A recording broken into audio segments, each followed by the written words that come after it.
जोरदार तालियों के साथ हम अन्नपूर्णा जी का और ओम प्रकाश जी का वेलकम करना चाहेंगे। वेलकम अन्नपूर्णा जी।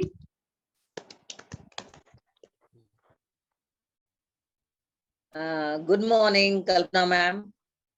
Good morning.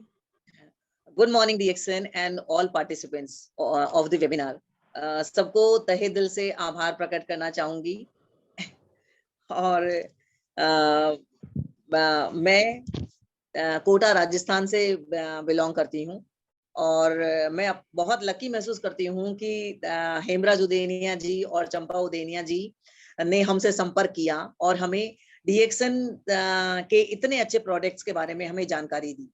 हम लोगों ने डीएक्सन 2012 में ही ज्वाइन कर लिया था और हमने हमको और मुझे आदत है कि कुछ अच्छी चीजें जो भी मिले उनको यूज करके देखें कि मतलब उसमें क्या खासियत है क्या नहीं है और जो अपन को समझ में आ जाए, है ना। ऐसे तो भरमार पड़ी है मार्केट में चीजों की, लेकिन अपन को जो समझ में भी लगे, अच्छी भी लगे और उनसे फायदे भी होने के चांसेस हो। अब इसमें रिएक्शन के प्रोडक्ट्स में तो सब अच्छा है, सब कुछ था। तो हम लोगों ने पहली मुलाकात में ही उनसे कोकोजी, ऋषिगेनो-टी, आरजीजीएल और स्पाइरुलिना और काफी सारी चीजें हमने उनसे ले ली थी और हम लोग यूज कर रहे थे।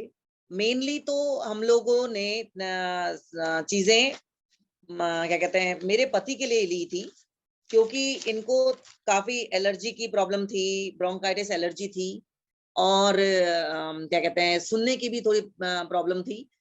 खैर, इसके बारे में ये खुद बताएंगे अपना एक्सपीरियंस। मैं अपना एक्सपीरियंस बताती हूँ कि और मुझे थोड़ा बहुत एसिडिटी की प्रॉब्लम थी, तो मैंने चाय ली और चाय से मेरे को काफी फायदा हुआ एसिडिटी में। और मैं एक प्राइवेट स्कूल में, इंग्लिश मीडियम प्राइवेट स्कूल में 9th-10th को सोशल साइंस पढ़ाती थी, प्राइवेट स्कूल में टीचर थी। तो भाग दौड़ भरी जिंदगी थी एकदम दिन भर लगे रहते थे और क्या कहते हैं, अपने बारे में सोचने का समय ही नहीं होता था। लगे रहे कुछ चलता रहा डीएक्सन के प्रोडक्ट बीच में थोड़े दिन रुके, बीच में थोड़ा दिन लिया, इस तरह से कंटिन्यू चलता रहा। मैंने डीएक्सन के प्रोडक्ट्स नहीं लिए क्योंकि मतलब चाय ली मैंने, कोकोजी भी लिया, लेकिन आरजीजीएल स्पाइरुलिना नहीं ली क्योंकि मुझे लगता था कि मैं तो बिल्कुल फिट हूँ, मुझे जरूरत ही नहीं है। तो क्या कहते हैं, चलता रहा। लेकिन दिसंबर 2018 में मुझे ब्रेस्ट में पेन होने लगा, और मैंने कुछ पहले तो थोड़ी झिझक हुई, थोड़ी घबराहट हुई, शर्म आई कि यार कैसे बताऊं, कैसे कैसे डॉक्टर को दिखाएंगे इस तरह से। लेकिन फिर जब पेन बढ़ता रहा तो फिर दिखाना ही पड़ा। और क्योंकि प्राइवेट स्कूल का जॉब था तो सोचा कि चलो दिसंबर की जो वेकेशंस हैं उसमें दिखाऊंगी। लेकिन उससे पहले ही एक बार मौका मिल गया और डॉक्टर को दिखाया तो डॉक्टर ने कहा कि भाई मैमोग्राफी और क्या कहते हैं, एफएनएसी करवाइए। हेलो हेलो, मेरी आवाज आ रही है? हाँ, आपकी आवाज आ रही है, आप कंटिन्यू कीजिए। ठीक है मैम, मेरे को लगा कि कहीं ऐसा तो आवाज नहीं है कि क्लियर है। बोले जा रही हूँ और आवाज नहीं आ रही हो। नहीं, ठीक है आपकी आवाज क्लियर है। ओके। ठीक है मैम, ठीक है। फिर बस हमने ये टेस्ट कराया, ये टेस्ट कराते ही पता चल गया कि भाई इट इज कैंसर। फिर क्या था, बिल्कुल सब सारी दुनिया हमारी खत्म हो गई, एकदम से सब कुछ रुक गया। समझ में नहीं आ रहा था कि क्या करेंगे क्या नहीं करेंगे, क्या कहते हैं। तो फिर बस इसके डिडक्ट होते ही फिर मैंने, क्योंकि मेरे को इलाज जयपुर से लेना था, मैंने उदीनिया जी से के यहाँ जाकर के और बड़ा आरजीजीएल और स्पाइरुलिना, बड़ा स्पाइरुलिना लिया और फिर मैं जयपुर गई। जयपुर जाकर के ट्रीटमेंट शुरू हुआ और क्या कहते हैं, पहले ऑपरेशन होना था, फिर कीमोथेरेपी लगनी थी, फिर रेडिएशन होना था और फिर हार्मोन थेरेपी लगनी थी। तो मतलब काफी थर्ड स्टेज में पहुंच चुका था वैसे मेरा कैंसर, क्योंकि उसके नोड्स भी अंडर आर्म तक पहुंच चुके थे। तो फिर सब कुछ मेरे को एलोपैथी ट्रीटमेंट तो लेना ही था, क्योंकि अपन इतना ज्यादा डर जाते हैं इसमें कि अपन कुछ मतलब कोई रिस्क नहीं ले सकते। बस मैंने एलोपैथी अपना ट्रीटमेंट शुरू करवाया और उसी के साथ मैंने स्पाइरुलिना, आरजीजीएल और स्पाइरुलिना की हेवी डोजेस लेना शुरू किया। मैं 10 कैप्सूल आरजी, 10 कैप्सूल जीएल पानी में, 1 लीटर पानी में घोल करके उनको 100 टाइम्स शेक करके और फिर उसको मैं उस पानी को कंज्यूम करती थी। घंटे, 2 घंटे में, 3 घंटे में, जितनी भी देर में मैं उसको कंज्यूम कर लेती थी और उसके बाद फिर दोबारा शाम को वापस वही 10 कैप्सूल्स आरजीजीएल के पानी में घोल करके और लेती थी। तो उससे हुआ ये कि कीमो के दौरान एक तो मेरा जो ऑपरेशन था, मेरे जो डॉक्टर थे वो भी बहुत अच्छे थे।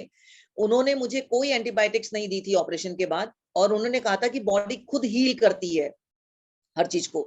तो मैंने उस चीज को समझा और क्योंकि मैं ये जो आरजीजीएल ले रही थी उसकी वजह से मेरी हीलिंग काफी अच्छी, काफी फास्ट होती गई।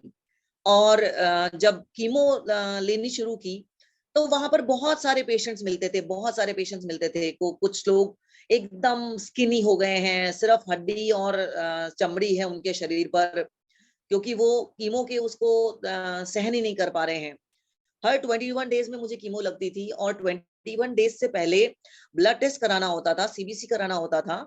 उसमें देखा जाता था कि आप मेरे हीमोग्लोबिन सही है कि नहीं, प्लेटलेट सही है कि नहीं। अगर तो हीमोग्लोबिन कम होता है या प्लेटलेट्स कम होती हैं तो कीमो नहीं लग पाती है।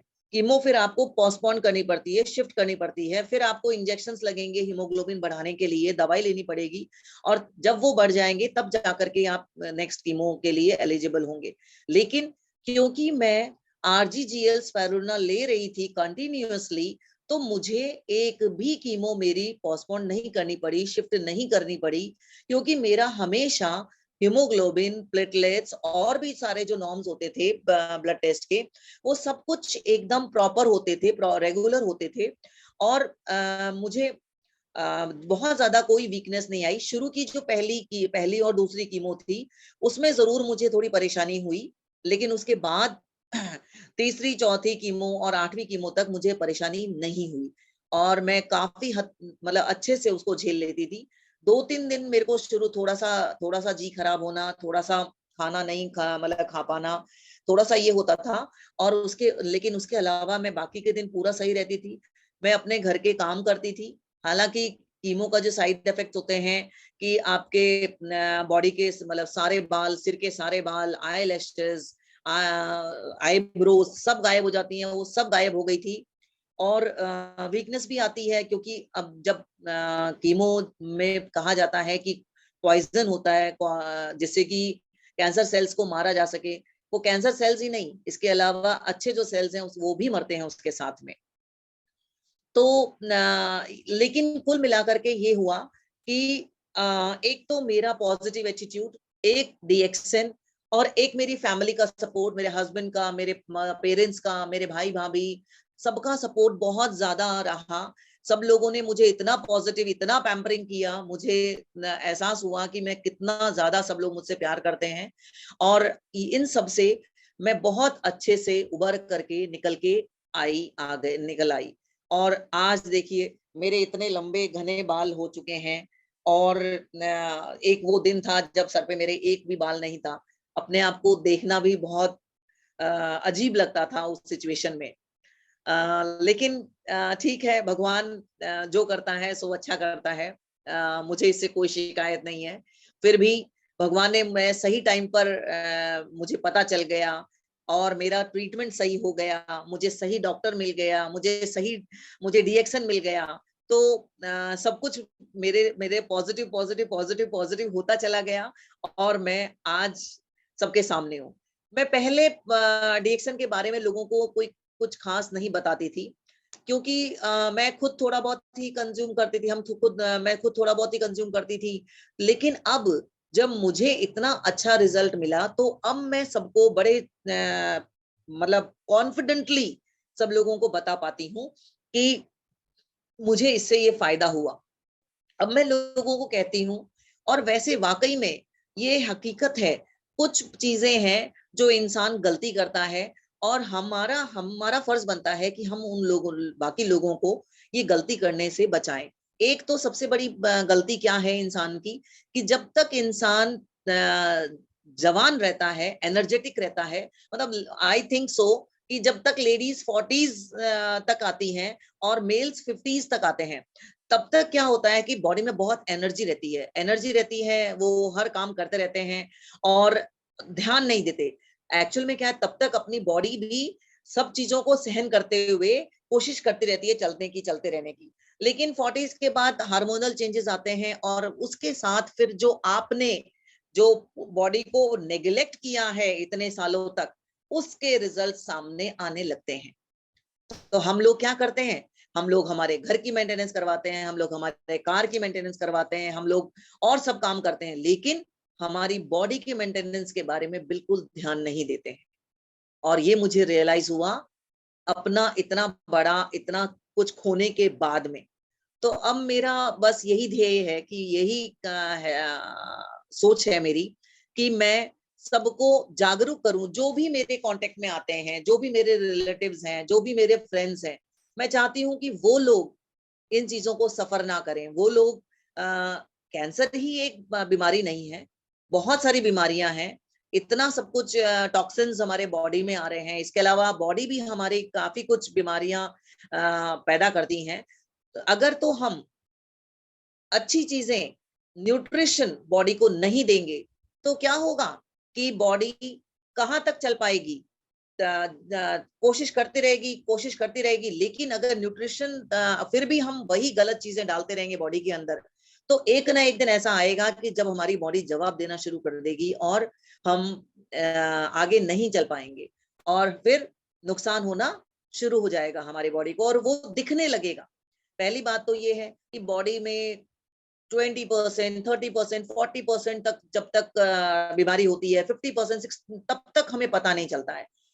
60-70% जब हमारा बॉडी खराब हो जाता है, तब जाके हमको पता चलता है। टेस्ट में भी कितने भी आप कैसे भी टेस्ट करा लीजिए, बड़े से बड़े, सब में आपको क्या कहते हैं 70% 60%, 70% खराबी होती है, तभी आपको डायग्नोस होता है टेस्ट में। और आप कितने भी अच्छे से अच्छे टेस्ट करा लीजिए, पैट स्कैन करा लीजिए, सीटी स्कैन करा लीजिए, एक्चुअल पोजीशन बॉडी के अंदर क्या है, ये कोई टेस्ट नहीं बताता है। क्योंकि मेरे साथ हुआ ऐसा। मेरे को डॉक्टर ने कहा था, डॉक्टर ने मुझसे पूछा कि आप पूरी ब्रेस्ट रिमूव कराना चाहते हैं या गांठ रिमूव कराना चाहते हैं। ऑफ कोर्स एक लेडी कभी भी नहीं चाहेगी कि उसकी पूरी ब्रेस्ट रिमूव हो, वो हमेशा यही चाहेगी कि सिर्फ गांठ रिमूव हो जाए।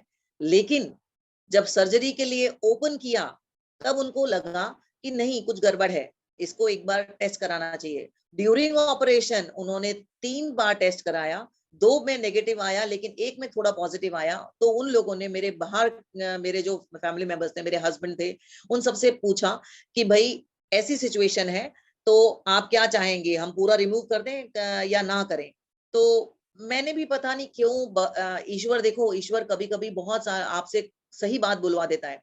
मैंने ऑपरेशन से पहले, ऑपरेशन थिएटर के अंदर टेबल पे लेटने से पहले, एनेस्थीसिया देने से पहले, मैंने डॉक्टर को ये बोला था कि डॉक्टर, आपको जो बेस्ट लगे वो करिएगा। मतलब अगर आपको रिमूव करना पड़े तो आप कर सकते हैं, कोई दिक्कत नहीं होगी, कोई दिक्कत नहीं है। हस्बैंड को पूछा, हस्बैंड ने भी यही कहा। देखिए, कैंसर सबको पता है कि बहुत, अगर थोड़ा सा भी रह जाएगा तो आप श्योरली रिपीट होगा। तो कोशिश ये की जाए कि पूरा का पूरा उसको रिमूव कर दिया जाए। तो यही हुआ कि इनकी परमिशन से पूरा रिमूव किया गया। हालांकि मेरे को 1-1.5 महीने तक रात भर नींद नहीं आती थी, ना दिन में नींद आती थी, ना रात नींद आती थी, क्योंकि उस चीज को एक्सेप्ट करने में मुझे इतने 1-1.5 महीना ही लगा कि है ना, जो अब मैं ऐसी दिखती हूँ, अब मेरा बॉडी स्ट्रक्चर ऐसा है। इस चीज को आसान नहीं होता, आसान, बिल्कुल आसान नहीं होता एक्सेप्ट करना, अपने आप को समझाना, लेकिन करना पड़ता है। किया, बहुत ज्यादा फैमिली का सपोर्ट रहा, इस वजह से मैंने इस जंग को पार कर लिया। अब 4 साल हो गए हैं और मैं बहुत अच्छा जी रही हूँ। कुछ मैंने शुरू में पेड़ पौधों में अपना मन लगाया, क्योंकि स्कूल तो जा नहीं रही थी। और क्या कहते हैं, प्लांट्स मैंने अपनी छत पे सब्जियां ग्रो करनी शुरू की। बहुत सारे एडेनियम फ्लावर्स, एडेनियम के पेड़ मैंने इकट्ठे किए, बहुत सारे तरह तरह के फ्लावर्स वगैरह। तो उन सबको देख करके मुझे बहुत अच्छा लगता था, एक पेड़ का उगना, उसको उसका बढ़ना, उसमें बर्ड्स आना, फिर फ्लावर्स आना, तो ये मेरे को काफी मोटिवेट करता था। और फिर अब तो हम सब्जियां लगाने लगे हैं छत पे, और अभी पिछले 2 महीने में हमने बाजार से सब्जियां ही नहीं खरीदी। मतलब घर में करेला, गिलकी, लौकी, भिंडी, पालक, बैंगन, इतनी सारी सब्जियां हो रही थी, चंवले की फली। तो हम दोनों हस्बैंड वाइफ को खरीदना ही नहीं पड़ता था, बल्कि हम लोगों को और बांटते थे। मतलब इतना अच्छा लगता है, बहुत अच्छा लगता है। और अब डीएक्सन डीएक्सन के लिए टाइम देते रहो, लोगों को बताते रहो। और फिर इसमें रिएक्शन करने में तो बहुत आसान है ना। आपको तो कोई टाइम बाउंडेशन नहीं है, आप एकदम फ्री हैं, जब भी आप करना चाहें तब करें, टाइम निकाल करके मीटिंग्स वगैरह। नहीं तो कोई बाउंडेशन नहीं है। इस तरीके से चलता रहा। अब तो बस मुझे यही लगता है कि बस जितने ज्यादा लोगों को मैं बता सकूं इसके बारे में, जितने ज्यादा लोगों को मैं बेनिफिट दे सकूं इससे, मैं बस करूं, चलती रहूं, करती रहूं, चलती रहूं, करती रहूं। यही मेरी इच्छा है। अ, अब मैं अपने हस्बैंड को बोलूंगी कि वो अपना एक्सपीरियंस शेयर करें।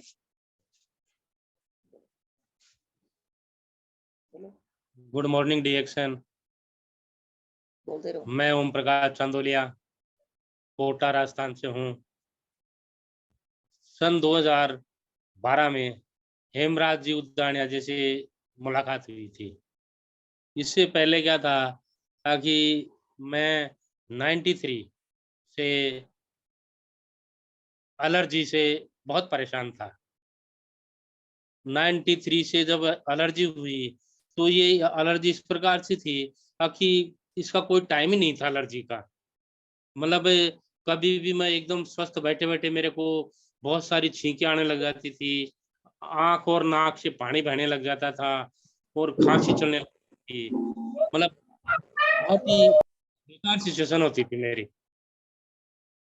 लेकिन उस ड्यूरेशन में जो भी डॉक्टर के लिए, जिस भी डॉक्टर के लिए मेरे को कहा गया, मैं उनके पास में गया। एक बार तो मेरे को हमारे जयपुर एसएमएस बहुत फेमस हॉस्पिटल है, और राजस्थान का सबसे बड़ा हॉस्पिटल है। देखा जाए तो दिल्ली के बाद में नॉर्थ इंडिया में एसएमएस की काफ़ी वैल्यू है। तो उसमें डॉक्टर वीरेंद्र सिंह थे, जो एलर्जी और अस्थमा के बहुत अच्छे डॉक्टर थे। उनसे मैंने अपॉइंटमेंट लिया और दवाई ली। 1 महीने की दवाई ली मैंने, तो उस दवाई से मेरे को ऐसा लगा कि मैं बिल्कुल ठीक हो गया। 1 महीने के बाद में मैं जब उनके पास दोबारा गया तो उन्होंने कहा कि अभी तो आप 30% ही ठीक हुए हो, अभी 1 महीने की और दवाई लो।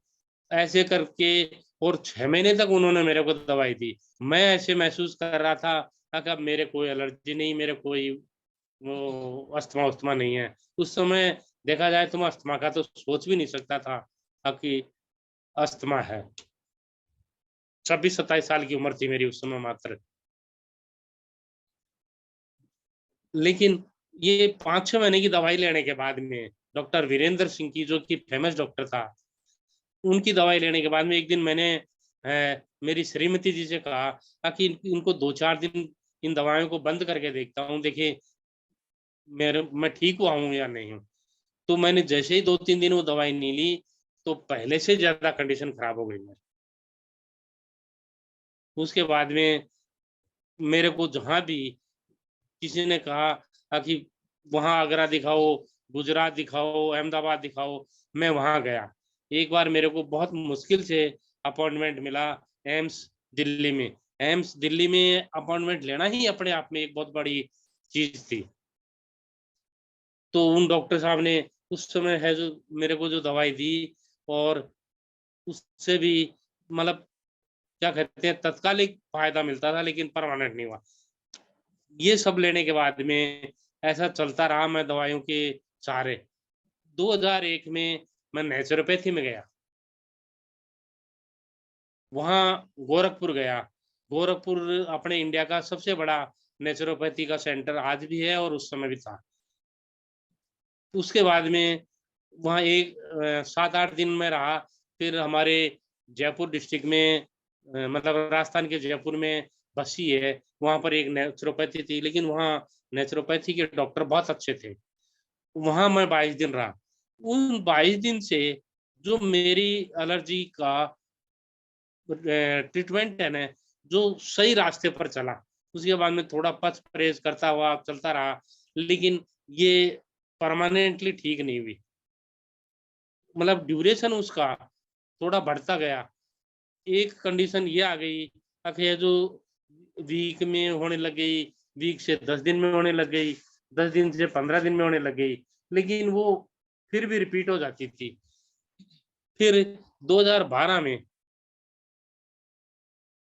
इससे पहले क्या हुआ, इस एलर्जी की वजह से मतलब वो जो छींकें और जो खांसी आती थी, इसकी वजह से मेरे कानों पर बहुत फर्क पड़ गया। और मतलब जो क्या कहते हैं कि 2009 में एक ही कान में है जो इन्फेक्शन हो गया। उस समय मैं गंगानगर में पोस्टेड था। वहाँ पर मेडिकल की इतनी ज़्यादा अच्छी सुविधा नहीं थी, तो वो चेक करवाने के लिए, दिखाने के लिए मेरे को जयपुर आना पड़ा। तो जयपुर में डॉक्टरों ने मेरे को ऑपरेशन के लिए बोल दिया। गलती से मैं ऑपरेशन करवा बैठा और मेरा हियरिंग लॉस 0 हो गया, बिल्कुल 0 हो गया। मतलब मैं कुछ भी नहीं सुनता, ये कंडीशन हो गई मेरी 2010 में। उसके बाद में हियरिंग एड से मैं थोड़ा-सा काम चलाता रहा। अब 2012 में मतलब 2010 सितंबर में मैं वहाँ गंगानगर से कोटा ट्रांसफ़र हुआ और कोटा में आने के बाद में इनसे उदीनिया जी से, हेमराज उदीनिया जी से मुलाकात हुई 2011 या 12 में। और सेकंड मुलाकात में ये लोग हमारे घर पर आए और इन्होंने कहा कि आप है जो एक बार ये रिएक्शन का लेकर के देखो चाय-वाय। तो उस समय तो मेरे को भी थोड़ा अटपटा लगा। आखिर जो चाय से ही कोई एलर्जी ठीक हो जाए, तो फिर तो पूरी दुनिया ही ठीक हो जाती होगी। लेकिन चूँकि मैं भुक्तभोगी था, मैं प्रैक्टिकल करके विश्वास करने में मेरा थोड़ा-सा विश्वास था। मैंने कहा चलो सब जगह जो जहाँ-जहाँ कहा, वो सब अपन ने लिया, ये भी करके देख लेते हैं। तो जब पहली बार में इन्होंने मेरे को आरजीजीएल और ये चाय और कोकोजी ये दिए। कोकोजी बच्चों के लिए थे, 2 बच्चे थे छोटे-छोटे। लेकिन चाय को पिया और इन्होंने मेरे को ये कहा कि ये आरजीजीएल 1 जोड़ा सुबह, 1 जोड़ा शाम को, ये 1 वीक लो। फिर उसके बाद में नेक्स्ट वीक में 2 जोड़े सुबह, 2 जोड़े शाम। ऐसे करके इन्होंने है जो वो उनकी जोड़ों की वो फ्रीक्वेंसी बढ़ाई। ऐसे करके 5 जोड़े तक मैं गया, फिर उसके बाद में लेता रहा। उसका रिज़ल्ट उस समय ये तो नहीं पता चला मेरे को कि सुनने पर कोई फ़र्क पड़ा। लेकिन मैंने देखा कि जो मेरी एलर्जी 7 दिन में और 15 दिन पर रिपीट हो रही थी, उसकी फ्रीक्वेंसी बहुत ही कम हो गई और मैं अपने आप को बहुत एनर्जेटिक समझने लग गया। जो मेरे पैदल चलने में ही मेरे को मतलब दम क्या कहते हैं साँस भरता था, वो कम हो गया। आज ये है कि अब कंडीशन ये आ गई, अब मैं वो लेता रहा और आज भी ले रहा हूँ। हालाँकि बीच में कई बार है जो जैसे मिसेज़ बीमार हुई, तो उस ड्यूरेशन में मेरी चिंता छोड़ कर के और इन्हीं की चिंता करने लग गया मैं। तो उस ड्यूरेशन में ब्रेक भी हुआ, लेकिन ब्रेक हो जाता है और फिर लेने लग जाता हूँ। चाय मैं या तो पीता ही नहीं हूँ और पीता हूँ तो सिर्फ़ डिएक्शन की पीता हूँ, ये है। और अब कंडीशन ऐसी है मेरी कि मैं 6 किलोमीटर एक साथ चल लेता हूँ, जिसमें 3 किलोमीटर तो मैं 10 किलोमीटर प्रति घंटे की रफ़्तार से दौड़ लेता हूँ। जब भी मेरे को कोई साँस नहीं भरता या कहते हैं कि दम-वम नाम की चीज़ पता नहीं कहाँ चली गई, जो कहते हैं कि दमादम से जाता है, ये तो अपने आप ही चला गया इस रिएक्शन से। इसलिए मेरा डीएक्शन पर जो विश्वास बढ़ता गया और अब हम तो सारे प्रोडक्ट ही डीएक्शन के लेते हैं। नहाने से, ब्रश से लेकर के नहाने धोने शैम्पू तक के सब हम डीएक्शन के जो भी प्रोडक्ट अवेलेबल हैं वो सारे मैं यूज करता हूँ और जो भी मेरे संपर्क में आता है उनको मैं इनके बारे में बताता हूँ और कहता हूँ कि ये बहुत अच्छी चीज है, दें। लेकिन इसमें थोड़ी सी है कि अभी पब्लिक इतनी जागरूक नहीं हुई और दूसरा क्या है कि एलोपैथी में तत्काल है जो रिलीफ मिलता है। तत्काल का मतलब जैसे कोई लंबी बीमारी भी है, उसको 1-2 डोज़ लेने के बाद में उसको थोड़ा-सा अच्छा महसूस होने लग जाता है। जबकि देखा जाए तो वो अच्छा महसूस नहीं, वो उस बीमारी को रोक नहीं रहा, उस बीमारी को दबा रहा है। ताकि वो जैसे ही उसकी इम्यूनिटी डाउन होगी, वो वापस पनप जाएगी। ये इस चीज़ को जबकि डीएक्शन में और ये जो डीएक्शन है, ये मैंने स्टडी भी किया थोड़ी बहुत, ज़्यादा नहीं किया, थोड़ी बहुत किया। तो मेरे को ये पता चला कि ये डीएक्शन सेल पर काम करती है। यानी कि जब सेल सही होंगे तो सेल से ही सब चीज़ ऑर्गन वगैरह सारे उसी से बनते हैं। तो जब सेल ही सही हो गई तो सब कुछ सही होगा। अब कुछ दिन बाद में अब मेरे को ऐसा महसूस हो रहा कि मेरी जो हियरिंग की जो कैपेसिटी थी, जो 0 के लगभग हो गई थी, मैं हियरिंग ऐड लगा करके अच्छी तरह मेरा काम चल रहा है। मतलब 2010 से लेकर के और अब 22 हो गया, 12 साल तो हो गए, अब काम चल रहा है। लेकिन अब मैं महसूस कर रहा हूँ कि ये सब चीज़ें सिर्फ़ और सिर्फ़ डीएक्शन से हो रहा है। ये मैं डीएक्शन को बहुत-बहुत धन्यवाद देता हूँ और सबसे ज़्यादा धन्यवाद तो मैं हेमराज उदीणिया जी को और चंपा उदीणिया जी को देता हूँ। अब उन्होंने एक अननोन पर्सन को ऐसे टच करके और है जो डीएक्शन के बारे में बताया। Thank you.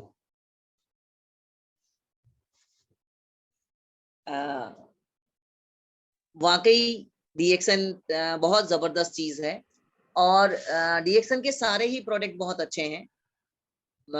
अब लोग समझें इस बात को और उसको यूज करें। एक तो क्या है कि सब लोग एक प्रॉब्लम आती है कि लोग चाहते हैं कि फटाफट फायदा आए। किसी की बीमारी 10 साल पुरानी, 15 साल पुरानी, 20 साल पुरानी है और वो चाहते हैं कि 1 महीना ले लिया मैंने और मुझे फायदा आ जाए। लेकिन जब आपकी बीमारी 20 साल पुरानी है तो 1 महीने में कैसे फायदा आएगा? उसको समय तो दो, उसको टाइम तो दो, तभी तो ठीक होगा। अब लेकिन ठीक है, अब हम अपना काम है लोगों को समझाना, बताना। अब वो समझते हैं या नहीं समझते हैं या यूज करते हैं कि नहीं करते हैं। कुछ लोग क्या करते हैं, सामान ले लेते हैं और फिर उनको घर में रख देते हैं, यूज नहीं करते। अब पता नहीं, मुझे समझ में नहीं आता कि ऐसा क्यों करते हैं लोग। कोई चीज अपन ने ली है तो उसको यूज तो करना चाहिए। आप पैसे को वेस्ट नहीं करना चाहिए। कोई भी चीज हो, कोई भी चीज हो, घर में हम कोई भी चीज लेते हैं तो उसको यूटिलाइज तो करना ही चाहिए, यूज तो करना ही चाहिए। लेकिन फिर भी पता नहीं लोग ऐसा, कुछ लोग ऐसा करते हैं। खैर कोई बात नहीं, अपना काम है बताना और जिसके भाग्य में डीएक्शन होगा वो उसको यूज करेगा, उसको काम में लेके बेनिफिट उठाएगा और जो जिसके भाग्य में नहीं होगा वो नहीं यूज करेगा, नहीं बेनिफिट उठाएगा। बस और क्या बोलूं। हाँ, एक चीज और, हेमराज उदेनिया जी और चंपा उदेनिया जी के बारे में मैं क्या कहूँ। मुझे ऐसा लगता है कि वो मतलब मेरे मतलब एक एक तरीके से मेरे मतलब मदर फादर की तरह मुझे ऐसा महसूस होता है। बहुत अच्छा मतलब लगता है उनसे बातचीत करना और वो इतना ज्यादा ध्यान रखती हैं, मेरा इतना ध्यान रखती हैं कि बस पूछो मत। हमेशा फोन करके पूछना कि भाई तबीयत वगैरह ठीक है कि नहीं है। और मतलब बहुत ज्यादा अच्छा लगता है उनसे बात करना। उनके यहाँ जाओ तो 2-3 घंटे कब निकल जाते हैं पता ही नहीं चलता है। तो इसलिए मैं उनको बहुत बहुत आभार प्रकट करती हूँ, बहुत बहुत धन्यवाद देती हूँ कि उन्होंने हमें मतलब इसके बारे में बताया और हमें गाइड करते रहते हैं हमेशा, हर समय हर चीज के बारे में बताते रहते हैं। और तो और डॉक्टर लिम का तो बहुत बहुत आभार है ही, जो भी सारी अपलाइन है, ग्रेट अपलाइन है, जो सबसे पहले हम भारत में अपने एडिक्शन को लेकर आए, उन सबको बहुत बहुत धन्यवाद, सबका बहुत बहुत आभार। मुझे लगता है कि अब समय पूरा होने वाला है। Thank you ma'am, thank you sir, आपने बहुत अच्छा बताया वाकई में कि जिसके नसीब में होता है डिएक्शन उसी को मिलता है। और ये तो बहुत अच्छी बात है कि आपके अपलाइन इतने अच्छे हैं जो इतना सम्मान पा रहे हैं, आपको इतनी अच्छी चीज बता के आपको हेल्थ दी और कितने आप उनको दुआ देते हो मन से। वाकई में डिएक्शन बहुत किस्मत वालों को मिलता है, ये बात बिल्कुल हकीकत है। और आप भी ठीक कह रहे हैं कि हम बताते सबको हैं लेकिन समझता वही है जिसको जरूरत होती है। अब जैसे आपने भी बहुत लेट समझा लेकिन बहुत ये सही समय पे समझा कि जो इतनी प्रॉब्लम थी वो आप दोनों कितना मतलब स्ट्रगल किया है प्रॉब्लम में, वाकई में हमें भी लगता है। और अब भी यही जागरूकता है कि आप इस तरह से सबको बता रहे हैं, समझा रहे हैं, ये बहुत बड़ी बात है और बताना भी चाहिए। क्योंकि कई बार होता है ना, हम लोग अपनी बात दबा जाते हैं, नहीं बता पाते, तो कुछ लोग उससे अनजान रह जाते हैं, उस चीज को ढंग से ले नहीं पाते, समझ नहीं पाते, क्योंकि सोचते हैं हम बताएंगे तो शर्माएंगे, शर्म आएगी। जैसे आपने बताया कि मैंने बहुत टाइम बाद लेना शुरू किया प्रोडक्ट, और ये बहुत अच्छी बात है कि आप सब लोगों को समझा रहे हैं इस समय, बहुत अच्छा। और अगली बार हम फिर मिलेंगे। और एक बार मैं सभी को करवा चौथ की बहुत बहुत बधाई देना चाहती हूँ, क्योंकि परसों 13 तारीख में करवा चौथ है, तो सभी लोग अच्छे से सेलिब्रेट करेंगे और फिर हमारी दिवाली रेगुलर त्योहार चलते रहेंगे। तो मुझे बहुत अच्छा लगा आज आप दोनों से मिलके, फर्स्ट टाइम मिली मैं जैसे भाई साहब से, बहुत बढ़िया आपका एक्सपीरियंस सुनने में मिला मुझे कि कितनी प्रॉब्लम्स आप लोगों ने मतलब झेली हैं वाकई में। और जो इतनी प्रॉब्लम झेल के निकलता है ना, वही एक चमकता सितारा बनता है। और आप सितारी हैं, वाकई में सितारे और बना रहे हैं आगे के लिए। तो बहुत बहुत धन्यवाद है आपका। और चंपा जी का और हेमराज दानिया जी का भी मैं बहुत बहुत धन्यवाद करती हूँ कि इतने हीरे उन्होंने ढूंढ के रखे हुए हैं अपने पास में। और बहुत जल्दी हम आपसे दोबारा भी मिलेंगे। तो थैंक यू डिएक्शन, जय DXN, I love DXN. Once again good morning. Good morning.